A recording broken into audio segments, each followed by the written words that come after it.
So-called Muslim patrols are again active in London, with vigilantes trying to impose Islamic ideals on the local population.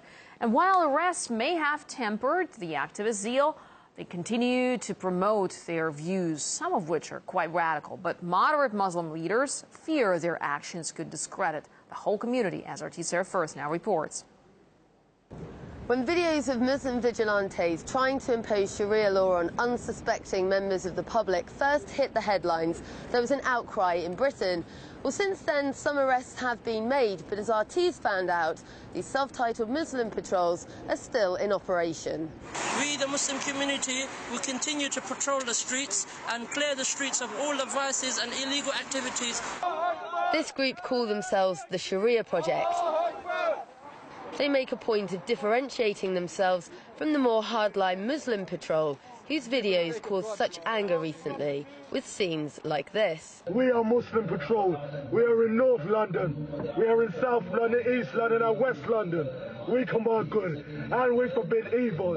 Islam is here in London. Mr. David Cameron, Mr. Police Officer, whether you like it or not. This patrol, they say that whilst they share many of the same views as the other patrol, they never employ the same aggressive tactics. And so I guess then you condemn the patrols that are going out and taking more sort of aggressive measures. I mean, looking at those patrols, I can say that it's commendable that Muslims have come out and actually decided to take some kind of action against, these things taking place. That's not to say that I could... Their actual actions when they're shouting at people and sort of... It was quite intimidating. Obviously, there is always a better way to do things, and my approach as a Muslim is to advise my Muslim brother if I see him do an action that perhaps is not appropriate. I'll always advise him and say what is better. But for many in the mainstream Muslim community, these patrols are a cause for concern. With the videos ensuring widespread media coverage, many Muslim leaders have condemned their actions as wrong and unrepresentative. These individuals are a fringe minority. They don't represent the Muslim community. There's 2.7 million Muslims in the UK, and they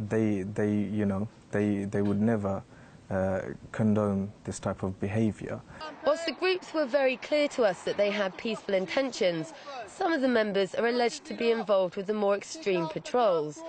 One member served 3.5 years in prison on charges of terrorist fundraising and inciting terrorism overseas. And it didn't take him long to make his more hardline views known. Now, if I say the law of the land can go to hell, I believe so, because I believe those who disbelieve in the oneness of God, their final destination will be the hellfire anyway. And those laws that they establish with that will go with them, with Fir'aun or Pharaoh, etc., into the hellfire. So I have no respect for the British law whatsoever. I asked the leader of the Sharia project whether he was concerned by statements like that. I think, if you were to take a kind of passive approach, then I don't think the effect of the campaign would be that great. But I think what we're doing now, and shouting and protesting and calling for Islam, calling for the Sharia in Britain, I think that is something that will really catch the people and engage in debate.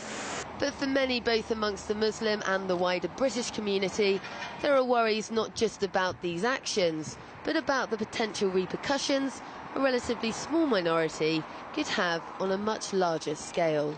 Sarah Firth, RT, London.